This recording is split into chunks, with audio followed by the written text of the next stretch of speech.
की खबर। नमस्कार, मैं हूं बॉबी मिश्रा। आप देख रहे हैं दिल्ली दर्पण टीवी। हमारा विशेष कार्यक्रम खबरों की खबर लगातार जारी है और इस विशेष कार्यक्रम में हम खबरों की पड़ताल करते हैं अखबारों के जरिए कि आखिर अखबार में क्या कुछ नया है, क्या कुछ आपके काम का है।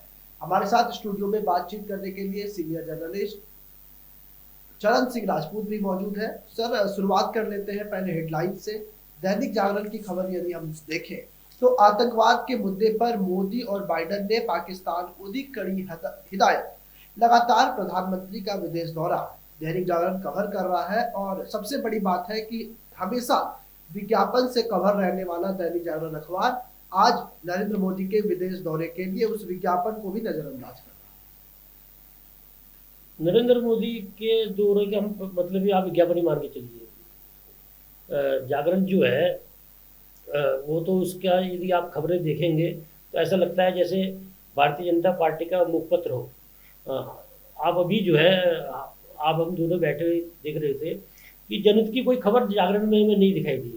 तो सारे पढ़ने जो है पलट लिए। लोगों ने ये देखने की कोशिश की कि हमने नव भारत टाइम्स का भी देखा और हमने अन्य अखबारों की भी तुलना पहले कर ली थी। हमने सोचा कि दैनिक जागरण से भी कोई खबरें ली जाए। बिल्कुल। आज आपने बोला भी कि आज जागरण में देखते हैं कि कोई जनहित की खबर, जागरण के ही खबर पे आज चर्चा करते हैं, लेकिन जागरण में खबर जनहित की कोई मिली नहीं। इससे अंदाजा लगा सकते हैं कि मीडिया का जो आज रोल है वह है क्या। तो जागरण आज की तारीख में जागरण ही नहीं, जितने भी अखबार हैं लगभग सारे जो है वो तो ऐसा लगता है जैसे सरकार के जो है सत्ता के मुखपत्र बने हुए भारतीय, विशेष रूप से भारतीय जनता पार्टी के इस समय। फिर भी मीडिया की जो है हम लोगों ने कार्यक्रम इसलिए बनाया है ये कि हम लोग ढूंढ कर भी यदि कोई खबर मिलती है जनहित की समस्या प्रधान कोई खबर, उस पर चर्चा की जाए। वही अगर हम बात करें पंजाब केसरी की तो आतंक पर अगर मगर नहीं, मोदी का साफ संदेश। अमेरिकी संसद में प्रधानमंत्री मोदी का पाकिस्तान पर परोक्ष निशाना। देखिए, पंजाब केसरी तो आज की तारीख में यदि आप बात करें तो जो लोग पंजाब केसरी में काम करते हैं तो उनसे आप मिलेंगे निश्चित रूप से अभाव में काम कर रहे हैं, सैलरी की दिक्कत रहती है। लेकिन आप कंटेंट की बात करेंगे तो पंजाब केसरी में खबरें जो है वो पढ़ने लायक होती है। और विशेष रूप से जो पंजाब केसरी का जो संपादकीय कॉलम है ना, वो और अखबारों के बजाय जो है वो बेहतर होता है। शुरू से ही पंजाब केसरी के ये बात देखने को आई है कि जो है संपादकीय पेज जो के अलावा जो संपादकीय फ्रंट पेज पर होता है, जो संपादक लिखते हैं वो जो है उसकी सराहना होती है शुरू से ही। और आज भी जो है अमेरिका से टेक्नोलॉजी समझौते, तो एक जनहित का मामला है जो टेक्नोलॉजी को यदि बढ़ावा देने के लिए समझौता हुआ है, तो इस तरह की खबर जो है प्रमुखता से पंजाब केसरी उठाता है। इसके अलावा नव भारत टाइम्स भी हमारे पास है जिसकी खबर पर हम चर्चा करेंगे। पहले नव भारत टाइम्स में छपी हेडलाइंस पर नजर डाल लेते हैं कि इसमें क्या छापा है। हालांकि पहला जो पेज है वो विज्ञापन से भरा हुआ है। दूसरे पेज पर अमेरिकी दौरे की ही तस्वीरें हैं। उसके अलावा पटना में साथ बैठे 17 विपक्षी दल, तय किया 2024 में बीजेपी के खिलाफ मिलकर लड़ेंगे। बिल्कुल, ये कल जो है देश की सबसे बड़ी खबर मानी जा रही थी और कल हम लोगों ने इस पर चर्चा भी की, कार्यक्रम भी किए। लेकिन इसमें थोड़ी चर्चा इस पर भी कर लेते हैं क्योंकि कल जो है अध्यादेश का मामला अरविंद केजरीवाल का बड़ी जोर शोर से उन्होंने दिल्ली में उठाया था कि भाई मुख्य मुद्दा जो अध्यादेश का बनेगा। लेकिन कोई अध्यादेश की बात सामने नहीं आई, बल्कि केजरीवाल ही जो है उल्टे वापस दिल्ली चले आए। अंदर की जो खबरें आ रही हैं वो ये आ रही है कि केजरीवाल को बात रखने नहीं दी गई अध्यादेश की वहाँ पर, और केजरीवाल नाराज होकर जो है उस मीटिंग से आए हैं। तो ये जो है कल की विपक्ष की जो मीटिंग हुई है, हालांकि लालू प्रसाद यादव ने जो जिस तरह की अपनी जो उनकी शैली है बोलने की, एक माहौल बनाने की कोशिश की है। और इसमें इस मीटिंग में जो है जिस तरह से अगली शिमला में मीटिंग है, फिर दिल्ली में मीटिंग रखी गई है, तो विपक्ष की लामबंदी तो खैर हो रही है। लेकिन हम चर्चा करने बैठे हैं कोई स्पेशल खबर जो जनहित में हो इसमें से। तो ये खबर जनहित की निकली है नव भारत टाइम्स से ही। एम्स से जुड़ी हुई ये खबर है। देश भर से लाखों की संख्या में जो मरीज है वो यहाँ पहुँचते हैं और वहाँ पर क्या सुविधाएं हैं इसकी नव भारत टाइम्स ने जो है वो पड़ताल की थी। हम निकाल रहे हैं वो खबर। एम्स तो देखिए एम्स की यदि खबर है तो देश भर के जो है मरीज यहाँ पर आते हैं। और ये अक्सर देखा जाता है कि मरीज और उनकी जो तीमारदार होते हैं, उनके जो अपने परिजन होते हैं, वो बेचारे बाहर ही जो है परिसर में कहीं ना कहीं अपना ठिकाना देख लेते हैं और वहाँ पर ही पड़े रहते हैं। तो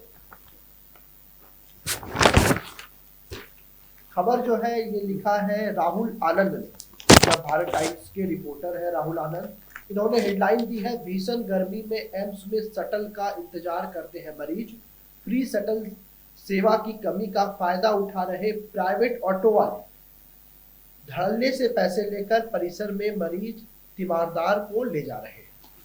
देखिए इस मामले में वो भी ये देखिए कि पहले तो प्राइवेट ऑटो वालों को उस परिसर में घुसने क्यों दिया जा रहा है, सबसे पहला प्रश्न ये है। और यदि वह व्यवस्था एम्स की है तो वो मरीजों के लिए क्यों नहीं है। देखिए एम्स में जितने भी मरीज जाते हैं देश भर के, वो गंभीर मरीज होते हैं। और गंभीर एम्स में जाना का ही मतलब ये है कि जब आदमी को लगता है कि भाई लाइलाज बीमारी हो गई है तो तब वो एम्स में जाता है। और उन मरीजों के लिए जो है एक वो ठगने के लिए जो प्राइवेट ऑटो वहाँ पर चले जाते हैं। तो ये कहीं ना कहीं जो वहाँ का प्रशासन है एम्स का, उसमें खामियां है ये इस तरह की। रोज लाखों मरीज एम्स पहुंचते हैं तो हजारों की संख्या में रिपोर्टर भी वहां पर पहुंचते हैं। लेकिन हम तारीफ करेंगे राहुल आनंद जी की, जिन्होंने इस समस्या को देखा कि आखिर प्राइवेट ऑटो वाले की मनमानी वहां पर किस तरीके से चल रहा है, किस तरीके से लोग परेशान हो रहे हैं। उन्होंने साफ एक विवरण दिया है, हालांकि ये 3 कॉलम की खबर है। 213 एकड़ में फैले एम्स के अलग अलग परिसर में हेल्थ सर्विसेज की सुविधा मुहैया कराई तो जा रही है, लेकिन परिसर के अंदर लोगों को आने जाने में काफी दिक्कत का सामना करना पड़ रहा है। साफ सी बात है कि 213 एकड़ का वो है, एक डिपार्टमेंट से दूसरे डिपार्टमेंट जाने में लोगों को वक्त लगता है। और ऐसे में उस परिसर के अंदर प्राइवेट ऑटो चल रहे हैं, वो भी जो प्रशासन है उसके नाक के नीचे। यार देखिए 213 एकड़ में यदि एम्स बना हुआ है, आप लगा लीजिए कि हम लोग बीघा को ज़्यादा समझते हैं।